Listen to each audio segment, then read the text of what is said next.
Let's go. I'm better than ever, they never been better than I. Regarded the hardest and I ain't even reaching my prime. They hate that I'm great and they faking I'm real as they come. So sit back and let me show you how this shit is done. My composition, my propositions, I'm raping the system. I'm killing the competition and all of y'all are my victims. Eyes and oohs as I'm ripping the instrumental. Lyrical, individual, never been sentimental. I'm so hot every time that beat drop. And when I say I'm raping the system. What is good, boxing fans and gamers? It's your boy FightNightsFinest, the Sofa commentator, back with another edition of Road to the Top 100, featuring my middleweight James Lights Out Tony. We've been on a tear so far in the OWC middleweight division. 6 wins, with six of those wins coming by way of knockout. And we're going up against a guy who hasn't been doing that hot. Edwin Alvarez, 0-5, and like we always say in every video, you can't have no knockouts if you got no wins. So immediately, the one thing that I wanted to do, and it's probably because of this guy's record, I thought I would just be able to roll over this guy. I can come on the inside, I could do whatever it is that I want to do to him. I can bully him around, I could push him around the ring, I could throw my uppercuts and my hooks, and I could throw my 3, 4, 5 punch combinations, and we should be able to get this guy out of here by the first round. Turns out it didn't work that way. I tried to get on the inside very early on, and my uppercuts and hooks just decided they did not want to land today. And that's the topic that I want to talk about here today, is trial and error. Sometimes you go into a match having this mindset of, I want to be able to do this, and as we've seen in previous top 100 episodes, you don't always get exactly what it is that you want. And sometimes you got to set up for the later fight. Sometimes you have to set up to where you can use those uppercuts, hooks, 3, 4, 5 punch combinations, but it's not going to be in round number 1, or maybe not even round number 6. Sometimes it may not come to round number 8, 9, or 10. Sometimes it could be the very last round where you can finally impose the will that you wanted onto your opponent and then end up knocking them out, or end up actually winning the round the way that you wanted to. Not to say that you won't win the previous rounds, but you won't win the rounds the way that you wanted to. So the adjustment that we go ahead and start doing here, and one thing that was very effective for me in this fight, was the jab, that stiff left jab. It was the basic fundamentals that really carried this fight for me, that really set things up for me and really made things go well. The left jab would just land so consistently, as you can see here, using our footwork, basic boxing, stiff left jab. After you land a punch, don't stand in front of your opponent, move around. And that was one of the things that really did work well for me. So as we come to the end of round number 1, we immediately realize, hey, uppercuts, hook combinations, that's going to have to be set up for later. And I believe in this upcoming round, round number 2, you're going to see how well we're able to impose our jab, how well we're able to stick that left jab in his face at all times. And the boxing ability and the ability to have those Viper-like qualities, step onto the inside, do what I got to do, and then step out, it was just so very effective as we get hit with a counter left uppercut there. So let's talk about this guy. What could he have done to make us less effective? As you can already see, basic jab is the only thing that we have working for us right now. So he's doing a good job, or he's done a good job of taking basically everything else away from us. So if he wanted to win this fight or win these early rounds, all he had to do was counter the jab. It was as simple as that. The jab is the most easily counterable punch in this game, and especially if you can figure out your opponent's timing. It's pretty easy to go ahead and counter the jab.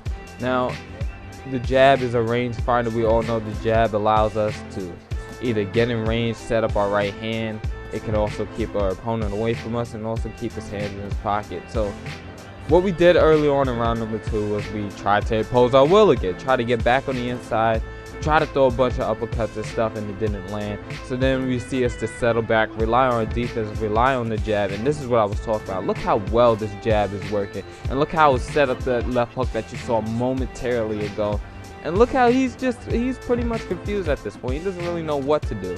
It's just been the jab pretty much all night, even though he was able to land a counter punch.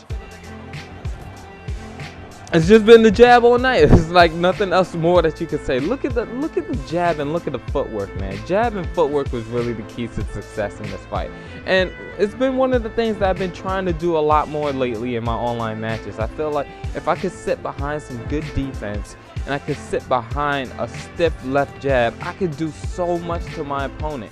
All I gotta do is keep the fight in the center of the ring, you know, constantly step. If any time I feel I'm getting towards the ropes too much, just step away, get in a good position, then double up that jab and keep moving. I just feel like if I keep sticking and moving, and it's been working so well in like head-to-head matches, and even I've been using characters that have Philly shot. I'm doing it because I feel like I can really control the fight with a solid defense and a good stiff left jab. And not that you can't have solid defense with the textbook block, but everybody just knows it's a lot easier with the Philly shell. So that's what I've been doing lately, and that's all coming from what I'm learning in my OWC experience. It's being able to sit back behind the jab. It's just a good feeling. It makes a comfortable fight, and it also allows me to have to think at all times. It's like, I need to be secure in this area. I need to constantly stick out the jab, and I need to constantly move because I'm not throwing a lot of power shots. I'm not throwing the power straight. I'm not getting a lot of counter shots. You know, there's so much more I can do when I just sit back behind that jab. Well, actually, there's so much less I can do, but it just makes the fight a lot easier for me. It makes the fight a lot simpler, and it doesn't take as much effort to go ahead and win fights. So as you can see here, he's starting to get a bit more frustrated. If you're noticing now, there's also stamina recovery isn't going as well. You're starting to see this guy break down in front of us. We're starting to see his lack of confidence. Now he's just throwing things out there. He's not really timing anything. Anything that he's doing is pretty much on the spurs, on the moment, because he thinks it just might have a chance of winning. And that's what you don't want to do as a fighter. You don't want to get frustrated, and you don't want to sit back and just like, hey, let me throw whatever. Now you're seeing uppercuts and hooks landing more often now. Why? Because he's gotten sloppy. He's not worried about his defense. His stamina is drained. And when your stamina is drained, your blocking ability isn't as good. So now we're really being able to work the inside, and we're being able to watch him break down in front of us. And the thing about staying on the outside and just watching him, look at what he's doing. He'll miss a punch. We'll just wait. He'll miss a punch. He's going to miss again right here. He's just missing, and now look, there comes the combination. Here comes those hooks in the 3-4 punch combination. So now we're slowly starting to be able to work in exactly what it is that we want to do to him, which was throw the uppercuts, the hooks, and the 3-4-5 punch combination.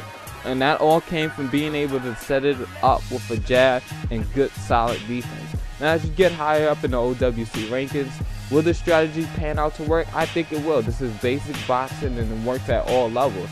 It just won't be able to happen as soon as you think, and the guy won't lose as much stamina maybe as you see here. And there's still a lot of fighters on this game that may be considered top or elite level who still have trouble controlling their stamina. So you never know. At the end of the day, the strategy could probably take us really far, and we're going to look to impose our will with this strategy in more fights. So as you took a look at the scorecards moments ago, we're up 3 rounds to zip, which isn't a surprise, and we end up countering him with the left uppercut. That's the first knockdown of the fight, but we don't pick up the knockout. Why? This guy's rage quit. So this is gonna be the first match. That means our record is now 7 matches with 6 knockouts, and not because we didn't deserve the knockout, but just because the guy left the match. And I honestly don't think that the game should work like that. I feel somebody should rage quit. It should count as a TKO, which counts as a knockout in boxing. So unfortunately, it doesn't work like that. But that's gonna be the end of this video. I hope you guys learned something. I hope you guys can add this game plan into your OWC, or whenever you're playing head-to-head, or you're playing against your friends. Anyway, check out those guys in the description. They're great commentators. Follow me on Twitter, which is the bottom right-hand corner of your screen underneath my watermark. We're going to go ahead and continue to show you that build, or how you can upgrade your OWC fight if you want to do it the way I'm doing it. Anyway, though, it's been your boy, Fight Night's Finest, the Sofa commentator, and I'm off this. Peace!